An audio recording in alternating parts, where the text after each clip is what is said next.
বাংলাদেশের সাম্প্রতিক ঘটনাবলীর আঁচ পড়েছে ক্রীড়াক্ষেত্রে। এই আবহে 2026 সালের আইপিএল নিলামে বাংলাদেশের পেস বোলার মুস্তাফিজুর রহমানকে কিনেছিল কলকাতা নাইট রাইডার্স। কিন্তু তাদের ওই সিদ্ধান্ত সমালোচনার মুখে পড়ে। অনেকেরই প্রশ্ন ছিল, কেন ভারতের ফ্র্যাঞ্চাইজি দল এমন পরিস্থিতিতে বাংলাদেশি ক্রিকেটারকে স্কোয়াডে রেখেছে।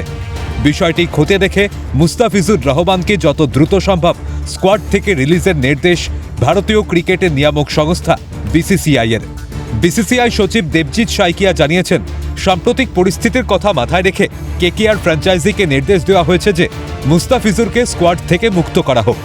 একই সঙ্গে তিনি জানান, মুস্তাফিজুরের জায়গায় অন্য কোনো ক্রিকেটারকে নেওয়ার জন্য আবেদন জানানো হলে তাতে অনুমোদন দেবে BCCI. Due to the recent developments which is going on all across, BCCI has instructed the franchisee KKR to release one of their player, Mustafizur Rahman of Bangladesh, from their squad. And BCCI has also said that if they ask for any replacement, BCCI is going to allow that replacement. ভারতীয় cricket control বোর্ডের এই নির্দেশ নিয়ে দেশে শুরু হয়েছে রাজনৈতিক চর্চা। বিসিসিআই-এর এই সিদ্ধান্তকে স্বাগত জানিয়েছে পদ্ম শিবির। কেন্দ্রীয় প্রতিমন্ত্রী সুকান্ত মজুমদারের দাবি, দেশবাসীর ভাবনাকে গুরুত্ব দেওয়া উচিত। देखिए, जनता का जो मत है वो मान लेना चाहिए। बांग्लादेश में हिंदुओं को जिंदा जलाया जा रहा है, तो और ऐसे देश के प्लेयर अगर आके यहाँ पे खेलेंगे तो बंगाली हिंदुओं के मन में तो घृणा उत्पन्न होगी, बहुत स्वाभाविक है। একই সুর বিজেপি নেতা সঙ্গীত সোমের গলায়। তার দাবি, এটা সনাতনীদের জয়। देश के 100 करोड़ सनातनियों की भावनाओं को समझते हुए जो बीसीसीआई ने निर्णय लिया है उसके लिए बीसीसीआई का बहुत बहुत धन्यवाद।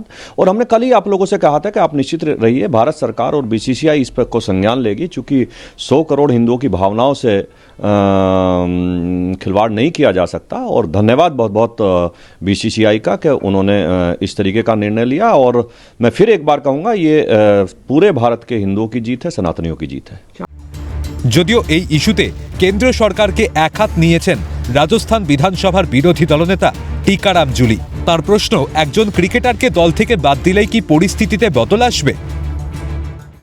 और एक खिलाड़ी को केकेआर में नहीं खेलने से आप उसका बदला ले लेंगे या इस पे रोक लगा देंगे, किस प्रकार की आपकी दोहरी नीति है। जब ऑपरेशन सिंदूर चल रहा था और पुलवामा पहलगाम अटैक हुआ और उसके बाद हिंदुस्तान और पाकिस्तान का मैच हो रहा है, उसमें तो आप बोल नहीं रहे थे, तो दोहरी नीति क्यों है? मैं पूछना चाहता हूँ इस सरकार से।